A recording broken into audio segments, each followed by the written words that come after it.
À l'origine, il y a une volonté politique du président du Conseil général de l'époque, donc de Haute-Corse, M. Paul Nadal, de relancer l'exploitation de la source, et pour cela, il avait fait appel à des industriels.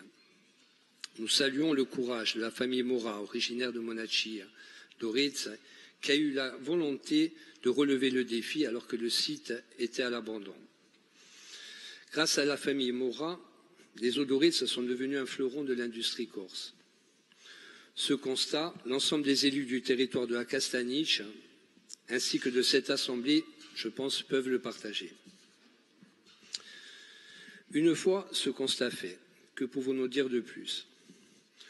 Nous pouvons rejoindre la position de Mme Paola Mosca, qui a interrogé l'exécutif lors de la session du mois de mai 2018 en disant que les retombées économiques sur le territoire sont restées insuffisantes. Je veux prendre pour exemple la demande de subvention du club de football de la micro-région, qui est restée lettre morte, ce qui est choquant quand nous savons qu'un partenariat de plusieurs centaines de milliers d'euros est passé avec l'AS Monaco. Aujourd'hui, dans votre rapport, il nous est demandé de nous prononcer sur le principe d'un contrat de droit privé, en l'espèce une simple location-gérance, qui serait ainsi conclue avec la société exploitant la source d'Oritz pour une durée de 18 mois, avec dans une optique transitoire, en l'attente de l'élaboration effective des documents d'une nouvelle consultation.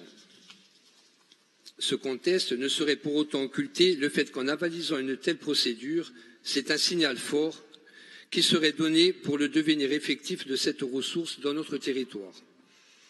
On passerait de la sorte dans une logique purement commerciale, impliquant un désengagement de la collectivité, et ce à travers d'un prétendu changement de cadre juridique.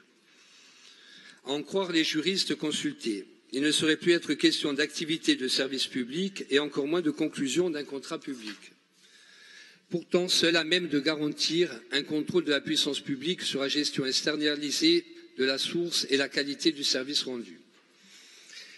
Il est ainsi prétendu que la commercialisation de l'eau de source ne répond pas à un besoin de la collectivité de Corse et qu'il convient donc d'écarter toute perspective de contrat de la commande publique et notamment de la délégation de services publics.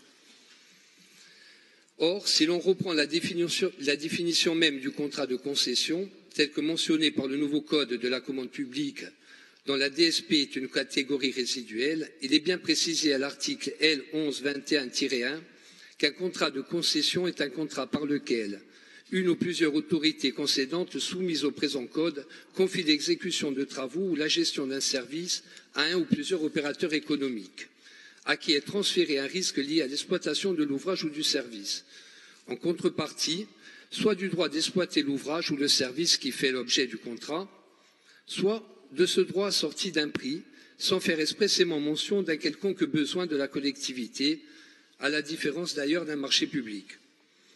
Or, tel est bien le cas en l'espèce. Il apparaît dès lors que la conclusion d'un simple contrat de droit privé, nonobstant toute préoccupation transitoire répondant de surcroît aux caractéristiques du contrat de DSP venant à expiration, constitue un contresens juridique. Et ce, de plus fort à l'annonce d'une prochaine consultation qui revêtira le caractère d'une véritable commande publique. Au-delà de l'aspect juridique, il y a aussi l'aspect politique qui va déterminer la stratégie du développement des territoires. Vous n'êtes pas sans savoir, puis vous l'avez relevé, que la communauté de communes de la Castaniche-Casinque s'est positionnée dès le mois d'octobre 2018 afin de pouvoir participer à la gestion d'une ressource appartenant à la collectivité de Corse, celle-ci étant située sur son territoire. Suite à cette position, le Conseil communautaire s'est réuni le 26 novembre 2018 et a adopté à l'unanimité la modification de ses statuts dans le but de pouvoir répondre à un éventuel appel d'offres. 38 des 42 communes composant le territoire, toutes tendances politiques confondues, ont validé cette délibération. Depuis, le positionnement des élus de territoire, pratiquement 10 mois se sont écoulés et à aucun moment nous n'avons été consultés.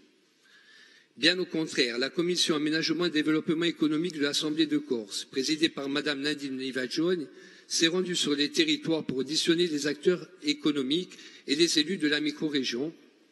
Et sous prétexte d'un éventuel risque juridique faisant suite au positionnement de la communauté de communes, l'audition des élus a été annulée. Alors que lors de la présentation du rapport devant la commission du développement mercredi dernier, vous avez vous-même évoqué l'éventualité d'une rencontre entre les deux collectivités. À ce jour, aucune rencontre n'a été organisée malgré l'étude juridique faite par le cabinet Petit que je vous ai transmis. Étant élu à l'Assemblée de Corse depuis 18 mois, je ne cesse de vous entendre dire que le gouvernement actuel ne prend pas en compte la légitimité des 56% des suffrages des Corses qui se sont exprimés en votre faveur. Or, je constate que votre majorité a la même attitude envers notre territoire, dont 90% des communes ont validé par délibération municipale le positionnement de l'intercommunalité. À aucun moment il n'est fait état dans le rapport de la possibilité qu'une collectivité autre que la collectivité de Corse puisse être partie prenante de la future gestion des eaux d'Auritz.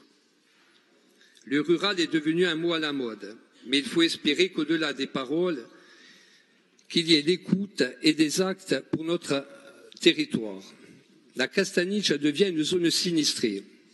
Elle est une zone sinistrée. La population et les élus ne pourraient comprendre le choix politique d'une gestion uniquement privée. Dans ces conditions, il convient ici d'écarter tout recours au type de contrat que vous nous proposez. Notre groupe ne le fera pas. Pas pour la qualité de votre rapport, mais uniquement pour préserver la structure et les emplois qui y sont rattachés.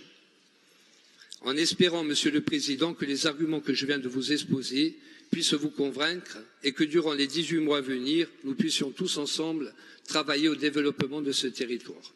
Je vous remercie. Merci, chers collègues. Donc,